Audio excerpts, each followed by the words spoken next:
because of you.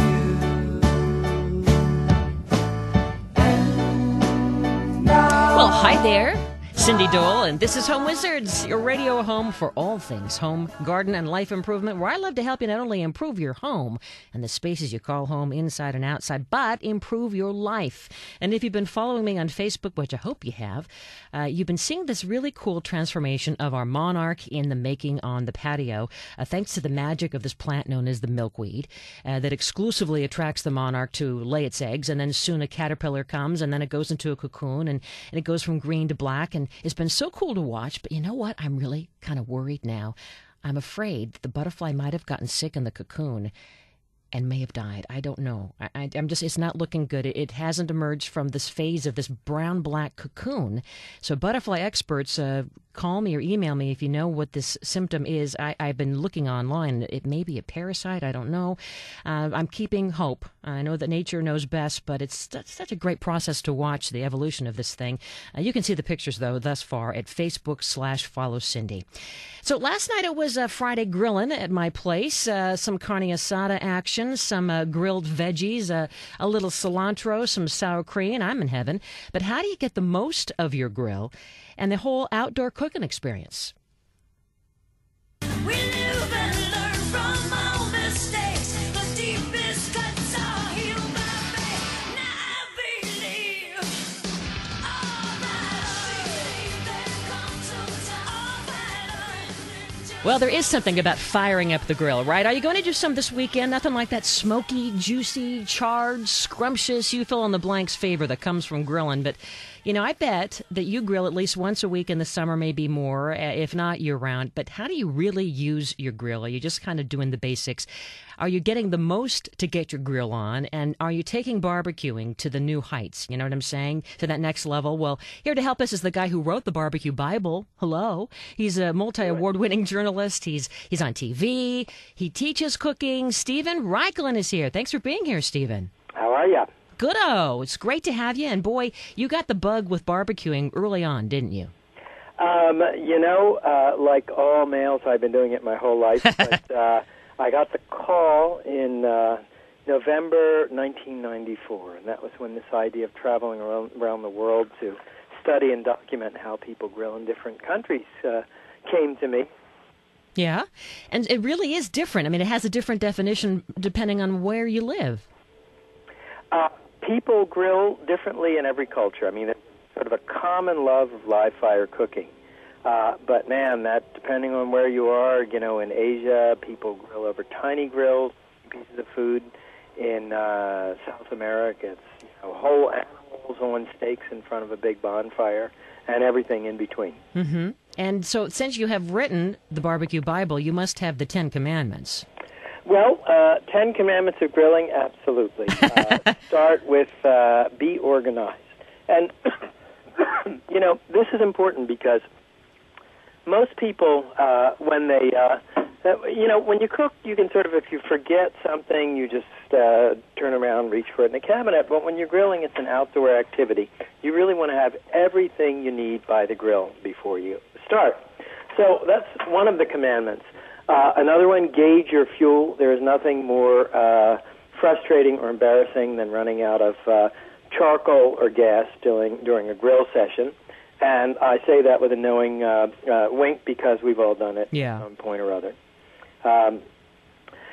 Let's see. Know when to grill, when to cover your grill, when not to cover your grill. Indirect grilling and smoking, which is something you guys do a lot down in Texas.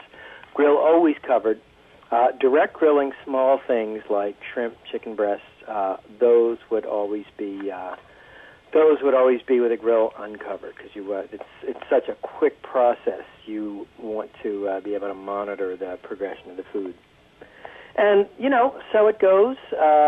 Keep it hot, keep it clean, keep it lubricated. Those are big rules. By hot, I mean start with a hot grill grate. Clean, I mean clean it with a stiff wire brush before you put the food on. Last week's burnt-on salmon skin does not add flavor. No, ew, yuck. Spouse tells you it's disgusting. You know what? It probably is. Uh-huh. And if you're lubricating the grill, you got to be lubricating the griller. I'm guessing you've got a beverage. That refers really to oiling the grill grate, and it's very important technique because not only does it prevent food from sticking, but it also helps give you those well-defined grill marks, which are the signature of master grillsmanship. Well, Stephen, can you help us kind of break down some of the how-tos? Because I know that we're not using our grill to its maximum in terms of, how it's done, like a pro, like you, and why. So let's start with direct grilling. What is the secret to that? Well, direct grilling, first of all, the secret is to understand what it is. And for direct grilling, you're cooking the food directly over the hot fire. Kinds of foods you direct grill, small pieces of food like shrimp or chicken breast, inherently tender pieces of food, again, like shrimp and chicken breasts, and quick cooking foods, steaks, chops, vegetables. The operative word here is quick. The operative word is high heat. Okay, it's really what about 98% of the world means when it talks about barbecuing and grilling. Mm-hmm. All right. And that is opposed to indirect grilling, where if you're working on charcoal, the coals are raked out into mounds at opposite side of the grill. And you do your grilling in the center, over a drip pan, away from the direct heat. Mm-hmm. So it's a very different kind of process. And this what sort of foods do you direct grill? Indirect grill, You'd indirect grill a whole chicken. You'd indirect grill a pork shoulder. Something that requires a prolonged period of cooking at a more moderate heat. And you don't need to turn the food as much, right? You don't turn it on? You don't turn the food. Yeah, With indirect grilling, there's absolutely no need to turn the food. And Remember, your grill lid is going to be closed. That traps in the heat, so you've got sort of surround heat to begin with. Uh-huh. And is this? Would you recommend this is where we add the wood chips? Now, adding wood chips then takes us to a third closely related method, which is smoking or smoke roasting, depending on the temperature. And for that, you add soaked wood chips or chunks to the coals. Why soak? Because you want your wood to smolder and produce smoke, not catch on fire. And at that point, the soaked wood chips or chunks go on the coals. You replenish the wood about once an hour, and that creates the smoke flavor that we associate with traditional barbecue. So you put them on the coals? Directly on the coals, yeah. Okay. Because that's always, I think, a question for a lot of people is where do you put them? You know what I mean? They go on the coals. Now we're talking about charcoal grills. Yeah. With a gas grill, the procedure's a little bit different, but I do want to make one point before I get to gas grills. Sure. And that is that smoking, this is what most Texans would call true barbecue. And that's done at about 225 to 250 degrees. So it's a very low heat method, very long cooking time. You might cook a rack of ribs for 4 to 6 hours at that low temperature. Brisket could go half a day. When I talk about smoke roasting, this is kind of a term I coined to describe indirect grilling with wood smoke. Something you would do, let's say, to a chicken or pork shoulder, where you might want the skin to get crackling crisp. So if you kind of smoke it at that low temperature, that will not happen. It'll become sort of rubbery. But you work at a higher heat, but you're also injecting smoke into the process. Okay. All right. Now, on a gas grill... Yeah, good. Because we ought to talk about that a little bit. Yeah. I mean, first of all, let me say, it is very difficult to smoke on a gas grill. Okay. And the best setup in the best system on the best grill will only produce about 30% of the smoke flavor you get with a charcoal grill. So what I recommend, even if you have a $10,000 stainless steel gas super grill, invest in an inexpensive charcoal grill to do your smoking. All right. You don't like those baskets or those other kind of methods to put the chips in? Well, there are a number of different sort of solutions. There are some grills come with smoker boxes. Yeah. Some grills you can make something called a smoker pouch, where you put wood chips or chunks in a foil pouch, poke some holes, put those under the grate over one of the burners. I even manufacture these V-shaped sort of foil smoker pouches that fit in between the bars, the flavorizer bars of a gas grill. But the problem is this: you'll get smoke produced, but it rushes out the back, the venting of the back of the grill, because gas grills are very...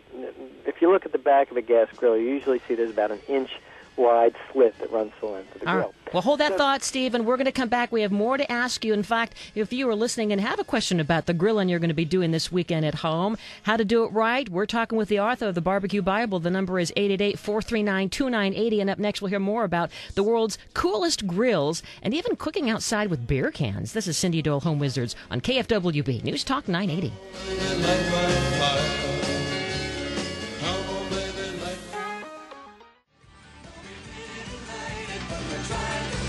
Welcome back, listening to Home Wizards, where we love to talk about all things home, garden, and life improvement. Cindy Dole here, and of course, a big part of hanging out at home is cooking outside on the grill, don't you think? That's what we did last night, and what we're probably going to do maybe tomorrow night. And so with me is a guy who can tell us all about how to really get the best of your grill, the right techniques, because he's written. How many books have you written, Stephen?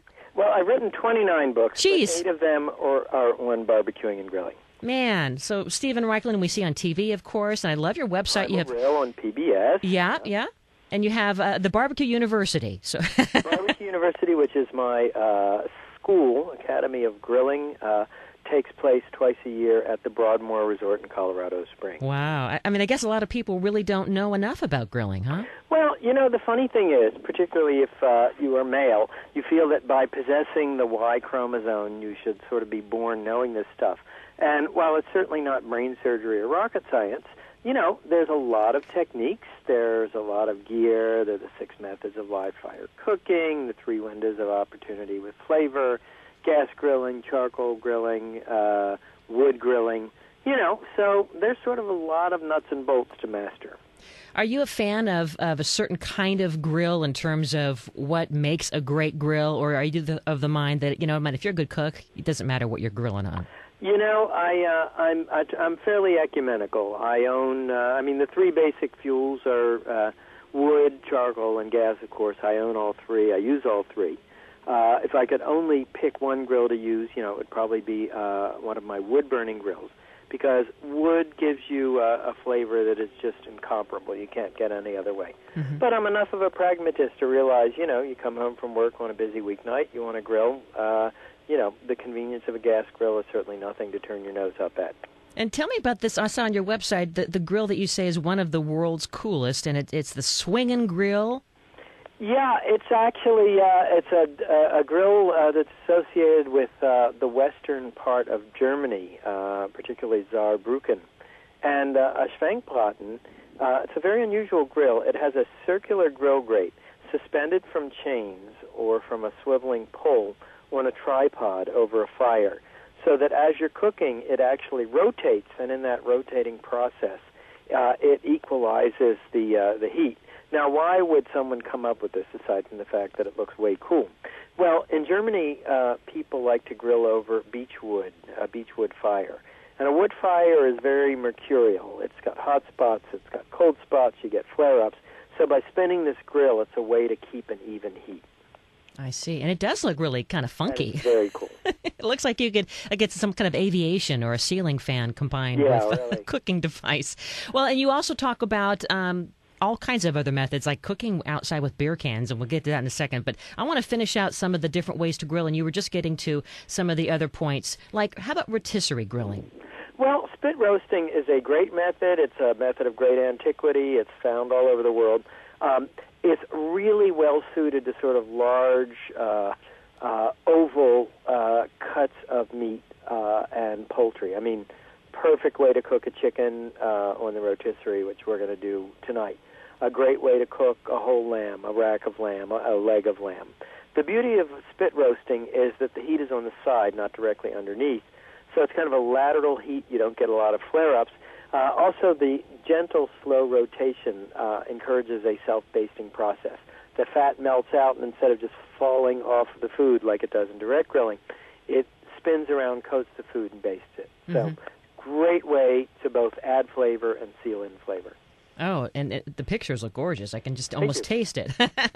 How about if you wanted to, back to barbecue, if you wanted to cook like an old Texas-style brisket? Or, yeah? Well, there you're using a process, I call it smoking or traditional barbecue. Low heat, long time, and always done in the presence of wood smoke. And that really, I've be honest with you, I've never done a great smoked brisket on a gas grill. But inexpensive charcoal grill, you're golden. The whole key, keep the temperature low, about 225 to 250. For rub, I mean, you know, I have something called Reichlen's rub, which is equal parts salt, pepper, paprika, brown sugar. By the way, I have a full line of rubs and seasonings, including some great brisket rubs, and they can be found at grillingforall.com. That's grilling, like you spell it out, the number 4all.com. Okay, and I know that you're big on coarse salt. Very big on coarse salt, and coarse sea salt especially. The reason is this: the crystals melt more slowly, so you get a better crust when you bite into a food that's seasoned with coarse crystals of salt. Get these little crunchy bursts of flavor.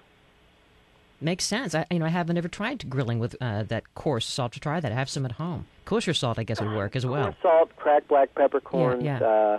You know, you can do an awful lot just with that. And extra virgin olive oil. Those are sort of the holy grail. Well, after all, you did write the Bible. How about? By the way, and I mean, if I may, I'd just like to tell you about a couple of the other books because they may be of interest to your readers. Of course. So, the newest book is a book called Planet Barbecue, and it's about my travels around the world. If you were intrigued by that description of the Schwenkbotten in Germany, really gives you a kind of an in-depth look at global grilling. And my bestseller is a book called How to Grill, which has 1,000 step-by-step color photographs. Shows you everything from how to do a brisket, to smoke a perfect rack of ribs, to cook the perfect steak. And remember I was talking about that Y chromosome phenomenon earlier. Well, men don't like to ask directions. So I realized pretty early on that if I wanted to improve the level of grilling, if I had a book with 1,000 step-by-step color photos, that could sort of give guys the instruction they need without having to ask for it. Got it. All right. I've never roasted in embers. Why would we want to do that? That's a style of cooking called Caveman, Caveman grilling. And why would you do it? First of all, because it's cool as all get out. In Planet Barbecue, I have a recipe called Caveman T-bone, where you take a big, thick T-bone steak, season it with salt and pepper, lay it directly on the embers of a natural lump charcoal fire. And what happens is you get a smoke flavor, you get a crust, you get a charring, you get a sizzle, you get sort of a theatrics you just can't get on a conventional grill. But there are other foods that really do well cooked this way, too. For example, sweet potatoes, which you lay on the embers, and you roast sweet potatoes in the skins on the embers. That sounds yummy. Fantastic. Yeah. Corn in the husk, roasted on the embers. Absolutely fantastic. I even make salsa using the caveman method, where I'll toss the poblano chilies, the onions, and the tomatoes on the coals. Just char the outside, leave the inside kind of raw in the center, and then you make a salsa with that.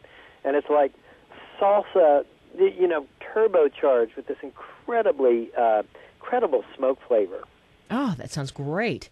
And grilling in leaves, another really cool idea. The picture looks great. A dish of great antiquity. I'm sure you've had it in Mexico, where they'll wrap fish in banana leaves, seasoned with achiote paste, and grill directly over the fire.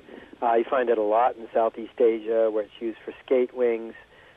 In Malaysia, they'll take a fish mousse, wrap it in banana leaves, and grill in banana leaves. And in France, they'll even do it with goat cheese. So idea is, first of all, the leaf kind of protects the food, keeps it moist from the intense heat of the grill. But also, in the process of the leaf singeing and burning, it acquires a kind of an herbal, smoky flavor. It's a little bit, kind of reminds you of the substance that Bill Clinton didn't inhale. Oh, okay. Now, but where would we get the leaves? I mean, we aren't just plucking them from our yard, are we? I mean, well, that's a good question. You are in Southern California, of course. Yeah. You can find sort of commercially prepared banana leaves and banana leaves in Hispanic markets and in Southeast Asian markets. I know you have a lot of those. A lot of those. Yeah. If you grow a banana tree in your backyard, it's fine to use those fresh leaves. The only thing is you want to make sure you haven't used pesticides on the plant.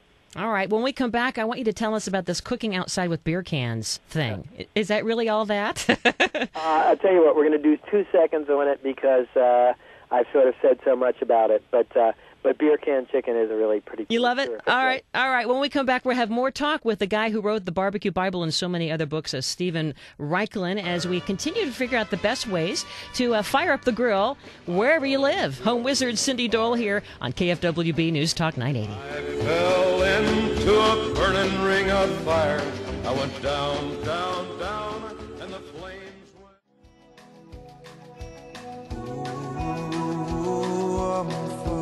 Nothing like cooking over the grill. Don't you agree? Cindy Dole here, Home Wizards, where we love to improve your home and in your life. And, of course, that means just being better at using a grill, because it's all about that the weekend, don't you think? And with me is a guy who just figures out how to be the master of it all. He's written so many great books. You see him on TV, and he truly is a master grilling guru, Stephen Raichlen. And we want to check out your website. It's barbecuebible.com, and we'll put that up on my site a little bit later on so people can find it, and we'll also put it on Facebook, too. But so, Stephen, it's great having you here. Talk about if we wanted to cook an entire meal on the grill. We could do this, right? We do it every night at the Raichlen household. And, Really? We also do it at Barbecue University, so absolutely. And, it's not as complicated as you think. It's really just sort of a question of choreography. If I were serving, let's say 10, 12, 15 people, I'd make sure that my main course was a big hunk of meat. It might be a brisket, might be a pork shoulder, something that you can cook in advance and doesn't require split-second timing. At my house, you'd probably start off with grilled garlic bread served hot off the grill. Maybe I would do an assortment of sattés, which are those little tiny kebabs from Southeast Asia. Great finger food while people are walking by. It's always a giant platter of grilled vegetables at my house. Why? They taste fantastic. They're very colorful. And grilled vegetables are great to serve at room temp, so you can sort of prepare that ahead. And then we would always do a dessert on the grill. It looks great. Might be pineapple slices brushed with melted butter, dredged in cinnamon sugar and grilled. Might be a blueberry crisp or a smoked peach crisp. But for most of human history, the cooking device was a live fire.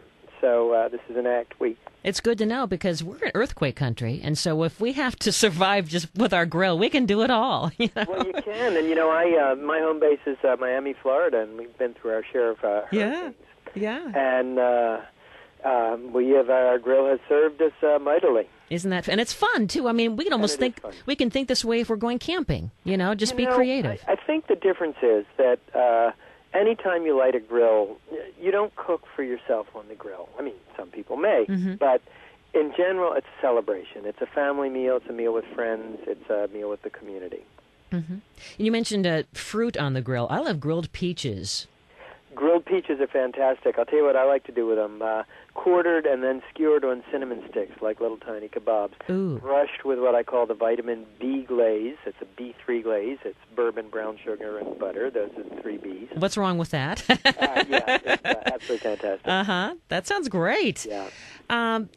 So really, the sky is the limit. But so now the question is, if we are going to do our entire meal, what if it's seafood? What if it is just simply burgers and hot dogs? I mean, there's a technique to making sure that everything tastes the best that it can, right? Well, absolutely. And, part of the key is sort of understanding the protein you're starting with, right? If it's a steak, if it's a burger, if it's a fish steak, it requires direct grilling, high heat to sear the outside. Whereas, let's say, if you're cooking something like ribs, you've got to work on a lower heat because you need a long time to break down that connective tissue. You want to apply wood smoke flavor. And it's, how do I say it? I mean, it's a subject I've been writing about for 15 years. I've written 8 books. I've made 3 different TV series. So, there's kind of meat to it. There's a lot of depth to it. It's also, it's an activity people do around the world. And you in Southern California, like we in Southern Florida, are blessed with a great climate. But you know what? Muscovites are absolute maniacs for the grill. They'll grill in sub-zero weather in fur coats with vodka on hand. Yeah, So people are really, this is an activity that's You just done, do it, all yeah. over the world. And for the holidays, I mean, I've yet to do our turkey on the grill, but I mean, that can be done. Turkey on the grill is fantastic. Brine it in bourbon and brown sugar. Smoke roast it. And again, I like that smoke roasting rather than straight smoking techniques. Another advantage of doing the turkey on the grill, aside from the fact it will just simply be the most amazing turkey you've ever tasted, it leaves you, the rest of your kitchen free for, the stuffing, the pies, whatever else you need to do. Of course, at my house, that would all be done outdoors, too. Yeah, well, I mean, it is. It's great to save that space that we never seem to have enough of, Exactly. especially when we're entertaining. Well, okay, how about flavoring? The when, the how, and the what. Are you pro-rub? I know you have some rubs, but are you pro-sauce, and how do you coordinate the two? Okay, well, the way I like to think of it is that there are three opportunities to apply flavor to food. I call them windows of opportunity. When the food is raw, and that would be using a rub or a marinade. When the food is on the grill, and that would be like a baste or a butter or mop sauce. And finally, once the food comes off the grill, it's cooked, and you want to apply a second or third layer of flavor. That would be your barbecue sauce, your relish, your chutney, your salsa. And people who are really good at this kind of learn how to apply multiple layers of flavor. So you might use a rub on that chicken breast or pork shoulder, pork tenderloin, and then you might spray apple juice or apple cider, or you might spray wine on it. So that's, while it's cooking, that's sort of a second layer of flavor, and then you would have a sauce to go with it. And in my Planet Barbecue and Best of Barbecue lines, this is what we've done. We've sort of identified rubs, we've identified marinades, pastes, spray mixtures that go on top, barbecue sauces like our lemon brown sugar barbecue sauce, which is my personal favorite in the line. It sounds more complex. It sounds like you want to kind of combine almost a sweet and a hot, a sweet heat. Well, you do. You want to layer the flavors, actually. But it's also a little bit paradoxical because you also want the pristine flavor of the original food to shine through, too. So it's, but this is not a time to be timid or subtle. I mean, when you're grilling, you want to create in-your-face flavors that just really sing on your tongue. What if we blow it? What if we have company coming over this weekend and we've listened to you and we've tried to apply all these great tips, but somehow, the steak is burned. Easy. Let's say you burnt it. Yeah. You simply cut off the burnt part, douse the whole thing with olive oil, and say that's how they do it in Tuscany. Okay. Serve it on a cracker or something like that. Make it up. And what about grilling inside? Well, indoor grilling also has a long tradition. I've actually written a book on the subject. If you have it, the best place to grill indoors is in a fireplace, because then you can grill over wood. You get incredible flavor. In fact, if you go to Italy, Italians are grillamaniacs, but they really don't get going until late fall when it's cold outside, and they do all their grilling in indoor fireplaces. In fact, in northern Italy, they even have a special indoor grill you find in people's living rooms or in restaurant dining rooms called the focolare. And it's sort of a raised grill on legs with an onion-shaped dome, and it's actually designed specifically to grill indoors. And it sounds like you were saying that it's a celebration. It's an opportunity for everyone to kind of come together. 1.8 million years ago, a very distant human ancestor named Homo erectus discovered that you could cook meat with fire. And that was probably the most important discovery, the most important invention in all of human history. And grilling brought about profound evolutionary changes. It gave us our giant brains. It gave us the ability to speak. It gave us our kind of communal social organization. So every time you light a fire, you're kind of evoking that ancestral memory in people. And I say this only kind of half tongue-in-cheek, but I think that's why really people have such passion about barbecuing and grilling in a way they don't feel passionate about other methods of cooking. Well, I love how you also have some great pointers of what not to do, like don't stab the meat. And I think a lot of us are guilty of doing that because we get impatient and we're not sure when it's done or not. Yeah, stabbing the meat also, you don't want to kind of cut into it with a knife if you can possibly help it. I use something called the poke test, where you kind of poke a piece of meat, and then depending on it, the resistance you feel, whether it's soft and squishy or firm and springy, you know exactly how how well it's cooked inside. And not that if you cut into a steak to check the doneness, it's not like it's going to deflate like a water balloon or anything, but, you make 3 or 4 cuts, and pretty soon you're draining out some pretty substantial juices in the meat. Mm-hmm. And you suggest that we give the meat a rest after it's done, too, right? Very important. Yeah. It's funny. It's sort of a little counterintuitive. You think that steak hot off the grill right onto your plate would be delicious. And in fact, if you cut into it, it will taste dry. You transfer that same steak to a warm platter, let it rest for 3 or 4 minutes, and then serve it. And the meat has a chance to relax, and the juices flow throughout. It'll be 10 times juicier. And what's the secret to give it that great charred look? High heat, for 1. Salt and pepper right before you put it on the grill, for 2.